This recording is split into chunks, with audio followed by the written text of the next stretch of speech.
Hey guys, what's up? It's me, Thomas. Tonight we're back here with Kill Count. Tonight we got the recount for the Bride of Chucky. So, basically, this one got the most attention back in 1998. I mean, we saw Rick Steiner pretty much, going to world wars with Chucky over this. Which, I gotta say, it's pretty interesting. I think when it comes to Chucky, I mean, outside the original, this is definitely one of the ones that people talk about a lot, Jennifer Tilly, the whole multiple killer dolls. I mean, the stitched up face, you know how it goes, right? So let's take a look back at this one and see how things were back then. And let's revisit Bride of Chucky. Be sure to like, subscribe for more. Hope you enjoy. Let's go.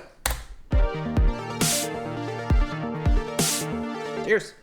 Welcome to the Kill Count, where we tally up the victims in all our favorite horror movies. I'm James A. Janice, and today we're looking at Bride of Chucky, released in 1998. The box office failure of Child's Play 3 put a 7-year pause on further Chucky sequels. Of course, didn't help that slashers were seriously struggling in the early 90s. But then came Scream, which revitalized the genre and sent studios scrambling to make hip horror movies for teens and young adults. Universal dusted off the old yellow good guy box and asked creator Don Mancini to make a modernized iteration of the killer doll. Mancini was happy to write something different and take things in a new direction away from Andy Barclay. Inspiration came to the franchise's producer and Chucky designer, David Kirshner. I was in a video store and I saw a copy of The Bride of Frankenstein, and I just thought, wow, that would be great if we were able to create a bride for Chucky. For a director, Kirshner and Mancini chose Hong Kong filmmaker Ronnie Yu after seeing his movie The Bride with White Hair. 5 years later, Yu would go on to direct Freddy vs. Jason. Brad Dourif returns as the voice of Chucky, who's now joined by his old girlfriend, Tiffany Valentine. Mancini specifically wrote Tiffany to be played by Jennifer Tilly, since he was a fan of Bound and Bullets Over Broadway. She is a fantastic addition to the franchise, giving a fan-favorite performance that cemented Tiffany's status as a series mainstay. Chucky and Tiffany are unfortunately coupled with a pair of protagonists who I find much less endearing. As I've said many times before, Jade and Jesse's bland relationship is a chore to watch. While it doesn't bother me quite as much as it did 5 years ago, it's definitely the worst part of an otherwise fun movie. But whatever, the movie's not really about them. This film is my first romantic lead, and it's part of an overall strategy to launch me into the leading man status. As with most late 90s horror, Scream's influence is all over this movie. While Chucky had always been ready with a quip or two, Bride brings him up to speed in horror's new sensibilities. This is a full-blown comedy, with tons of meta jokes about the series' history and references to other horror movies. Mancini wrote it as a farcical romantic comedy, full of misunderstandings, kind of like, say, Three's Company. Bride also massively ups the gore, bringing us a whole host of creative kills, far bloodier than anything we saw in the original trilogy. That's why its title is so different. This is the series moving on from its roots and officially becoming the Chucky show.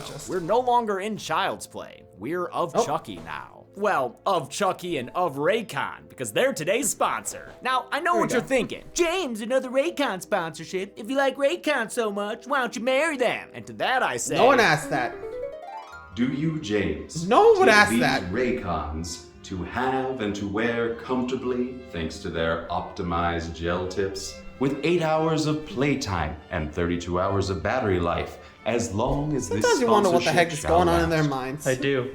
And do you, RECOUNT, take James to have and to be worn by in noise isolation or awareness mode, as long as this sponsorship might live? They do, and they've got great sound quality.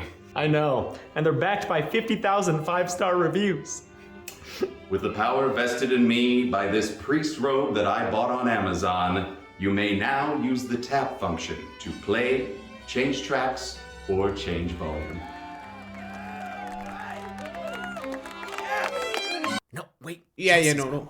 RECOUNTs are already half the price of other premium audio don't do that to brands, him. but you can get yourself a pair for another 15% off by going to buyraycon.com/deadmeat. Will twice the dolls mean twice the kills? Guess it's I do or die, so let's get to them. Yep, Chucky's getting himself a little partner out of this, and Jennifer Tilly. Which, again, you'll see more of that later. Yeah, like I said, Don Mancini kind of, hired her knowing what was going to happen later on. I mean, if you know what's coming up next, you know why. Anyway, so we'll see how Chucky does with a little partner, and hopefully get past the horny couple. Let's go. Time for the kills. The movie begins in the kill count prop chainsaw. closet. Hey, Ben, could you please put that shit back in their bins? These evidence locker shots were originally written into the court scene cut from the beginning of Child's Play 2. Their reuse here fits perfectly with Bride's more meta tone. A cop named Officer Bailey is sneaking out some evidence to sell to a sultry-voiced collector. Hello.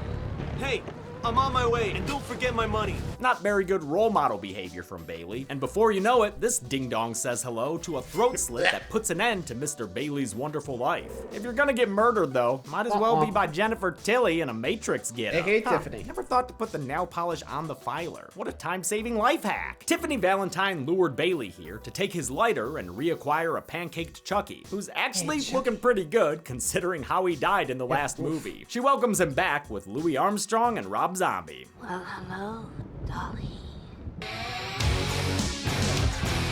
Fuck, I love this opening. The living dead girl, the sexy Tilly, the stitched together title card. You instantly feel the series being modernized for the late 90s. That modernization extends to Chucky's new look, acquired in Tiffany's trailer of misfit dolls. She gives him the Toy Story 2 treatment and stitches him back together, Frankenstein's monster style. The stitched up face might be Chucky's most iconic appearance, and one that many fans associate with the character since it was literally everywhere when this movie came out. Ask anyone who worked at a Hot Topic. If only this movie could be all Tilly all the time. Unfortunately, the main human characters are our well-off Juliet, Jade Kincaid, and her trailer park Romeo, Jesse Miller. Jade is played by Katherine Heigl, last seen on the kill count in Valentine. These star-crossed idiots have to sneak around because at Jesse's home sweet hell is her uncle Warren Kincaid. Warren's her legal guardian and the town's police chief, and he don't like Jesse one bit. They have to use their best friend David as a faux date when they're going to prom. David made quite an impression. I think Warren's in love. Yuck. Not my type. The in-sync reject-looking David is gay, and I know, blah blah blah woke dead meat. But it is worth noting how uncommon it was to have gay, so it casually makes gay sense. characters like him in the 90s. Even though there are some light jokes about it. What are you going to study? Theater arts? But on an athletic scholarship, right? Playing hockey? Figure skating. He's still just a regular guy who's incidentally gay. I like that Don Mancini, who is also gay, was able to write this character into a popular franchise back then. The reverse beard doesn't work though, and the kids are pulled over by Warren's lackey, Officer Norton. The kids call him Needle Nose because, well, look at him. The crooked cop keeps the kids in the rain until Warren shows up looking like the Great Pumpkin. The police chief knows how to deal with a problem child, and since Jesse didn't follow any of his 8 simple rules, he condemns him to eternal blue balls. You fuck. But you won't. Not Jade anyway, not anymore. Warren Kincaid is played by John Ritter, a childhood favorite of mine because of Three's Company. I watched a lot of Nick at Night. He was last seen on the kill count as adult Ben in the It miniseries. Kiss me, fat boy. I'll never not be sad that he died so young, at 54 in 2003. Ritter was actually supposed to be in Child's Play 3 as a security guard at a Chucky factory in a scene that was ultimately cut. While this unfortunate couple is getting broken up, Tiffany's trying to get her mans put back together. Best way to do that is with a restoration incantation. Dembala. Give me the power, I beg of you. Ah, there's her problem. You need voodoo for dolls, not for dummies. With the spell seeming like a bust, she's stuck with her current boyfriend, Damien Baylock, named after 2 characters in The Omen, the satanic child Damien and his evil nanny, Mrs. Baylock. Damien's played by the late Alexis Arquette, whose siblings David and Patricia are also kill count vets. Mancini based the character's appearance on Marilyn Manson, and even offered Manson the role, but the musician turned it down. Glad he did. Fuck that guy. Damien's the wrong guy for Tiffany, but he still tries to impress her with murder? Oh my god, you really did a number on him, didn't you?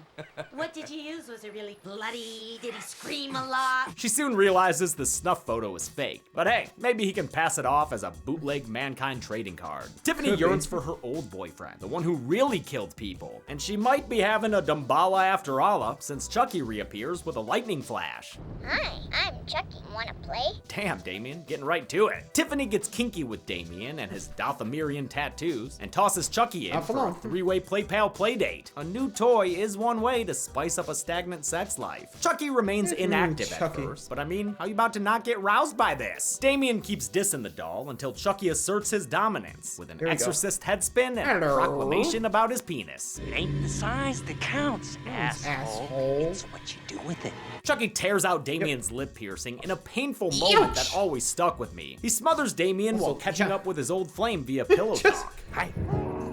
How you doing? Hi. How you been? Okay. I like how it's like casual talk. Eventually, his little doll butt does the job, and Damien stops struggling, gone the way of McMurphy. This is a long-awaited... Also, yeah, you gotta love how like Chucky was just like rips out that and just sits down and be like, "Hey, how you doing?" Like, you gotta admit, like, that is just funny, right? Come on. Smothered to death by a doll. Dude was trying to act hardcore, but got killed by a hardcore doll. Anyway. Reunion for Tiffany, who was dating and killing with Charles Lee Ray before his body swap 10 years ago. But turns out, he wasn't as serious about their relationship as she was. This doll didn't want to settle down into a dream house. You weren't gonna ask me to marry you? What are you, fucking nuts? Tiffany's domestic ambitions leave Chucky crying De Palma with laughter. So the scorned lover takes advantage of his size and locks him away in a widow baby crib. He can come out when he starts acting more mature. I love these scenes where Jennifer Tilly acts opposite a doll, and she enjoyed doing them too. The good thing about acting with a puppet is that they never get into your life because it's so short. The next morning, Tiffany pulls out a steamer trunk with Damien's corpse stuffed inside. Jennifer Tilly provided that black dress and those Gucci shoes from her own closet. Her trailer park neighbor is none other than Jesse, who helps her out and deadlifts the dead body into the car. She tries to snag him up as a new boy toy, but Jesse stays loyal, meaning she's stuck with a colicky killer currently cribbed. Tiffany! Where the fuck are you? She decides to taunt Chucky and give him some company. A bride doll, complete with a Jennifer Tilly voice box. With this ring, I thee wed. She's having a good time teasing him, but later, Chucky uses the doll's ring to escape his Pee-wee penitentiary. Tiffany's having a bubbly soak and watching this movie's inspiration, Bride of Frankenstein. We belong dead. That movie's tragic ending ain't the only thing cry-worthy, because here comes Chucky, looking like he's walking through an automatic doll wash. He knocks the TV into the wall, shocking Tiffany to death in an inverse origin to her gothic counterpart. Chucky finds the whole thing exceptionally whimsical. I get it. Bubbles are fun. You will not be shocked to learn that this death was another recycled Mancini idea. The original script for Child's Play had Aunt Maggie dying via bubble bath electrocution. It wasn't used then, but you know Mancini, you just can't keep a good idea down. Chuck voodoo's the way he does with an incantation for the ionization. Give me the power, I beg of you! It transfers Tiffany's soul into the bride doll, a new wonder how look that she is transfer less worked. than pleased with. You son of a bitch! What have you done to me? Chucky lets her know they're bound together now, and if she ever wants to be tall enough to ride a roller coaster again, she'll help him find the Heart of Damballa, a magical amulet that serves as this movie's MacGuffin. The Heart of Damballa was included in the original Child's Play screenplay, but it was ultimately cut, and its scenes were lost to time. Bride of Chucky retcons it back into the mix, and onto my set, and claims that Charles Lee Ray was wearing it the night he became a living doll. One look at the footage in Child's Play shows that that's not true, but whatever. Whether we complain or not, it's still gonna be canon. No matter what! The amulet is buried with Ray's body in Hackensack, New Jersey, and it's the only way they can transfer their souls into human bodies. All right, let's go. Oh, sure. I'll steer and you can work the pedals. We're dolls, you dope! Bride of Chucky takes place, I believe, in Lockport, New York, meaning these dolls are gonna need a ride to get to Hackensack, 6 hours away. Tiffany calls up Jesse and asks if he can transport some dolls, no questions asked, for the princely sum of $1,000. Jesse agrees, desperate to elope with his police-barricaded paramour. Tiffany gets ready for the road trip with a Joan Jett makeover set to Blondie. Barbie, eat your heart out. Good thing she had those doll-sized boots and fishnets hanging around, huh? Could use some tips from Chucky when it comes to playing possum, though.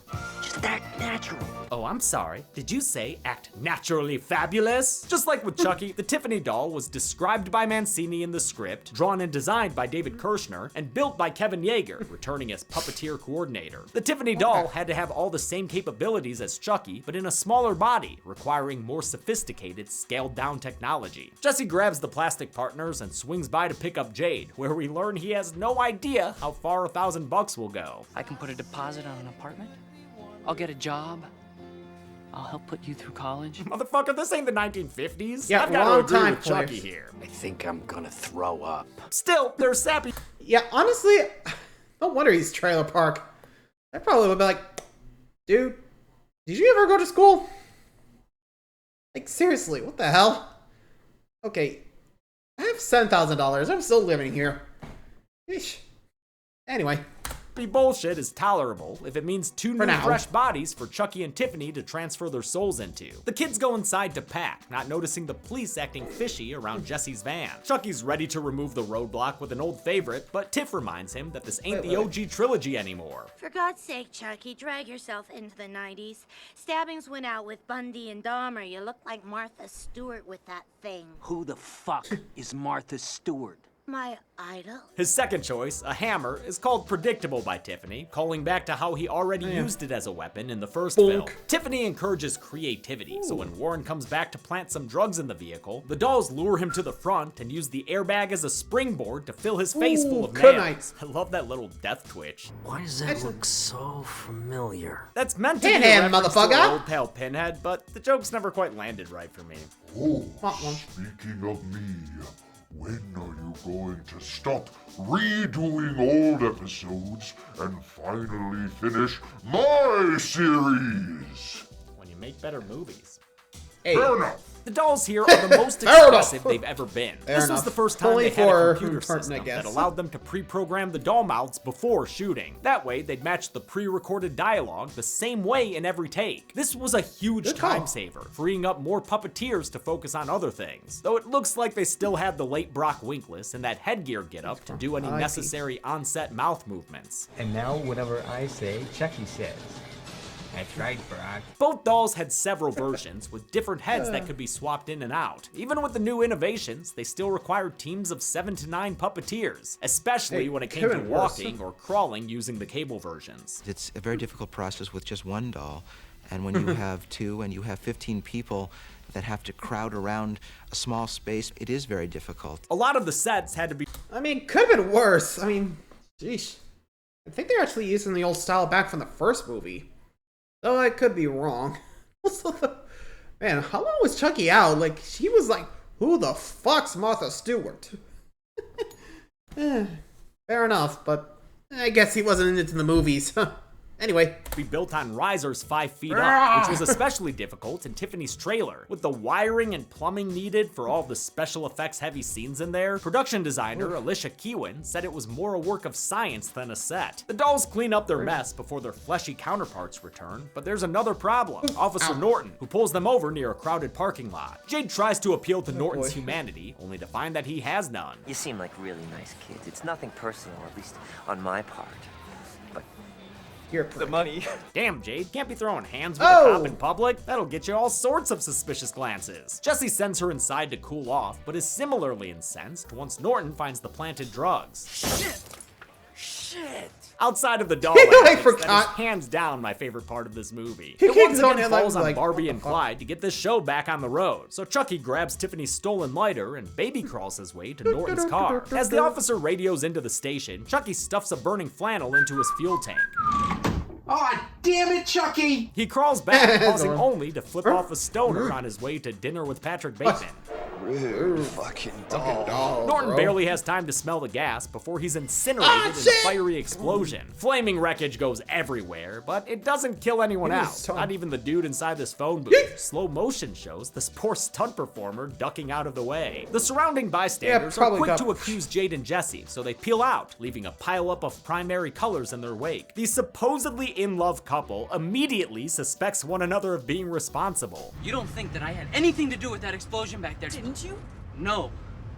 To be honest, I was thinking the same thing about you. That $1,000 gonna cover bail too, dude? Jesse gets a call from David, who tells them the cops have them pegged as natural boring killers. And because Chucky dropped that stolen lighter at the crime scene, they've been tied to Officer Bailey's murder as well. Their newfound fugitive status doesn't stop Jesse's plan to elope, so he drives to a true detective-looking church in Niagara Falls. Looking at a map is the opposite direction of New Jersey, but okay, can't stop young dumb love. What are you doing? Do you trust me, Jade? Of course I do. My ass. 3 minutes ago, you were accusing him of literally murder. blaming each other. Jade pushes her suspicions down and agrees to get married. And while the two recite their vows, Chucky and Tiffany reconcile. Tiff, I'm sorry for everything.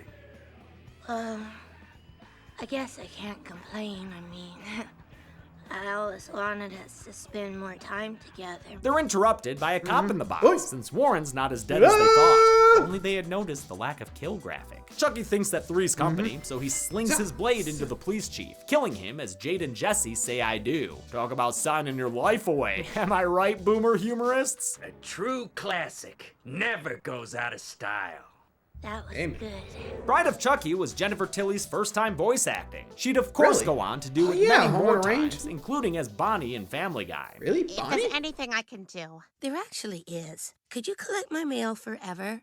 I'm leaving Joe and moving to Europe. I didn't sign up for this. She and Brad Dourif spent 3 days recording their lines prior to the rest of production. Mancini had the idea to put them in recording booths facing each other so they could bounce back and forth and occasionally improvise. Both of them seemed to love the experience. You look like Martha Stewart with that thing. Oh, what the hell? I need the exercise. The newlyweds retire to a honeymoon motel where they touch their faces and watch a news report on their supposed killing spree. In the absence of any other information, these kids have to be considered armed and extremely dangerous. Detective Lieutenant Preston there is played by Lawrence Dane, last seen on the kill count as Hal in Happy Birthday to Me. Preston says that one of the lovers might be unaware of their partner's murderous tendencies, prompting more suspicious glances between the now married couple. With trust issues this deep, that ring ain't gonna work as a band-aid. All of a sudden, a pair of honeymooners burst in from the adjacent room. These sexy swingers are Russ and Diane, the latter played by Janet Kidder, Margot Kidder's niece. They're looking to join the party, like, you know, in bed.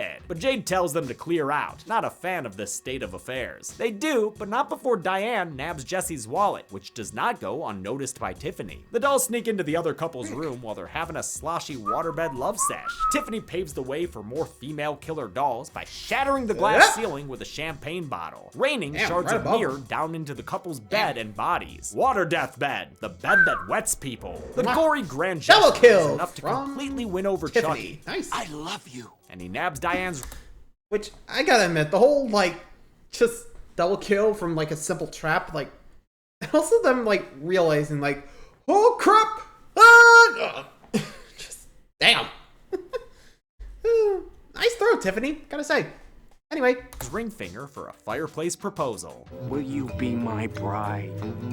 Chucky. Yes. No, it's of Chucky. Now, a doll marriage, that's one thing. Many a young girl has held such a ceremony. But to christen the marriage, that's entirely different. Chucky's gotta be like a Ken doll down there, right? I am anatomically correct. Come again now? Where was that machine in the Good Guy Factory? And wait, you're telling me this doll, who was sleeping in Andy Barclay's bed, had a little plastic package the whole time? That makes his line from the first movie even worse. I have a date with a 6-year-old boy. No! Tiffany takes advantage of her Bay's anatomy, and they have a sex scene shot in the language of a rom-com, with just a hint of butt crack and some tasteful silhouettes that I'll still have to censor since YouTube's such a prude. Come on, YouTube. Even when the sex is safe. Have you got a rubber? Have I got a rubber? Yeah.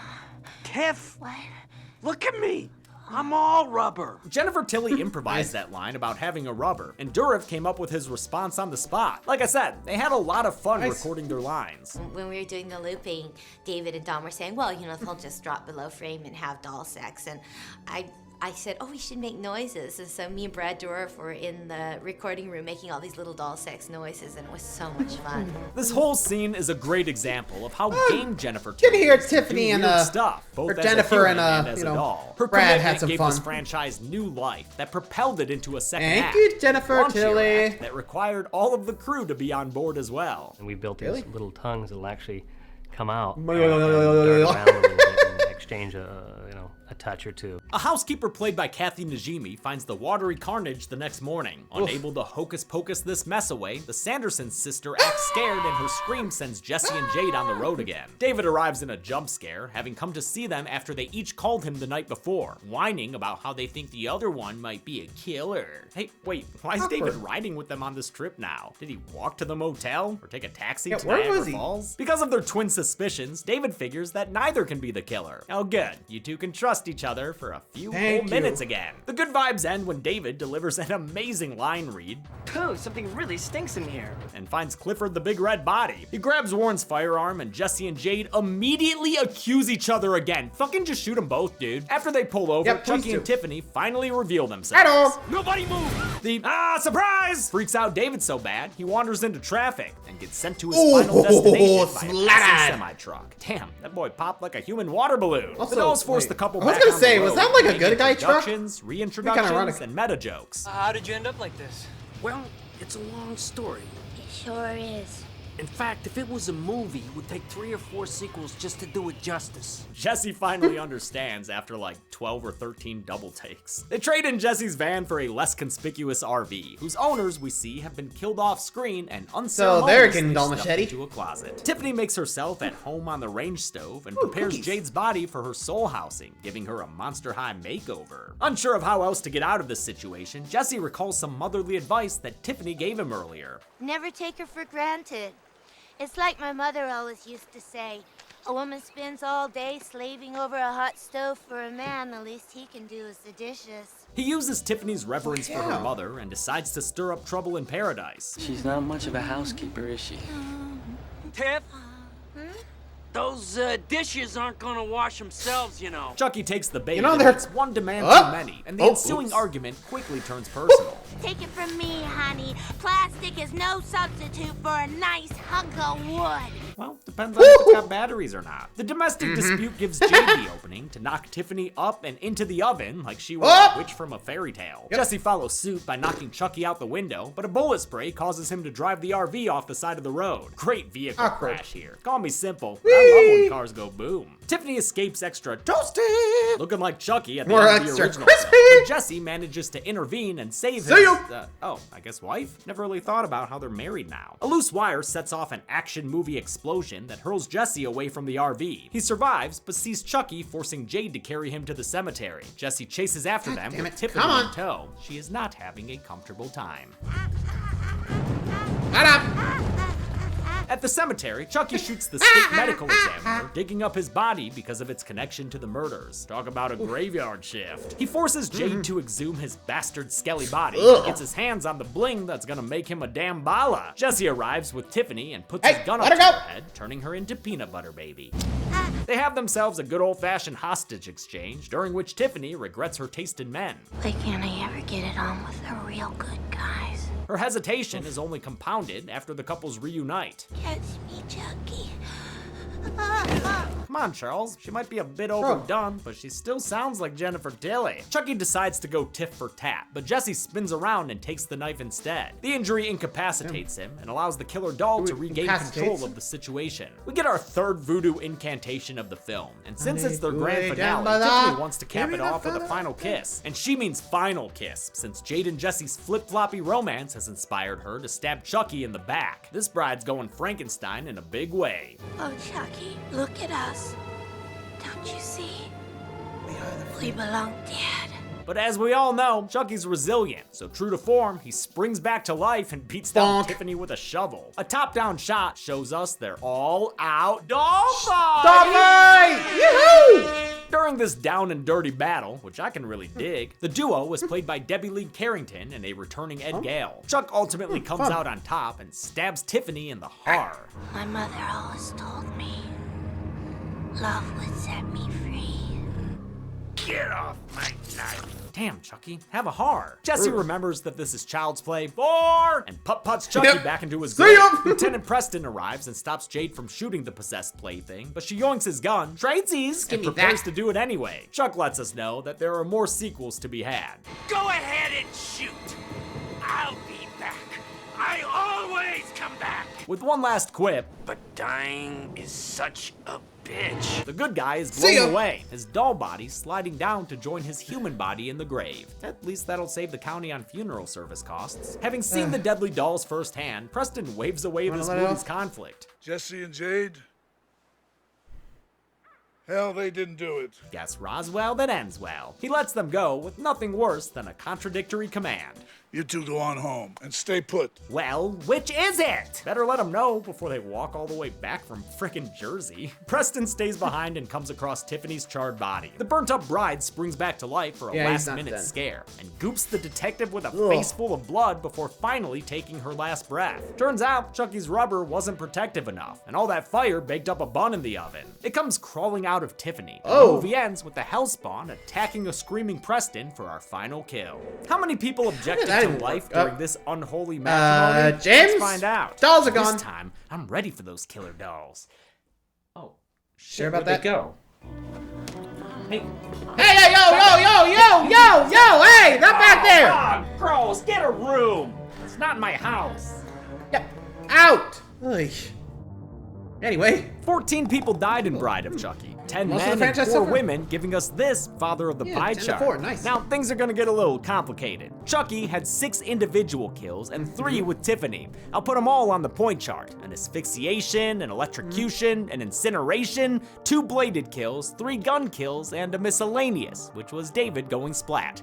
Now, Tiffany is gonna have her own point chart, although it will recount their joint kills, David and the RV owners they shot. On her own, she added 3 bladed kills, if you count the glass shards as such. Now, here's how their kills break down on an individual versus combined basis, and here is Fair the enough. continuing installment comparisons. Bride taking 6, the lead 8, by 8, far. 14. With a runtime of 89 minutes, we had a kill on average every 6.36 minutes. Golden Chainsaw guys. for coolest kill has a bunch of options, but right now, I'm feeling it should go to Russ and Diane. It's so spectacularly violent and memorable, with the glass and water going everywhere. It's arguably the goriest kill in the movie, and it's enough to make Chucky Chef's put a kiss. ring on it. Doll Machete for lamest kill will go to the RV owners, RV yeah. couple, killed off screen and probably With a gun undeserving of it. I bet they were retirees just trying to road trip, you doll monsters! And Champion Chuckle for funniest part also has a lot of options, but I have to go with the line that has stuck with me the most for all these years. Rude fucking doll, bro. And that's it. Bride of Chucky came out in 1998 and was the Chucky movie when I was getting into horror. Its sequel Fair will enough. come out 6 years later and leave many people 6 years. upset. I'll show you next week. But until then, Till I'm then. James A. Janice. This has been the Kill Count. On the next. Yeah, we'll cover that when we can. That's gonna be the seed of Chucky. AKA, well, Chucky gets a kid. I'm not kidding. Yeah, that would be the last of the Child's Play films for a few years. Anyway, so I'll see you guys for that. Till then, thanks for watching, everybody. See ya.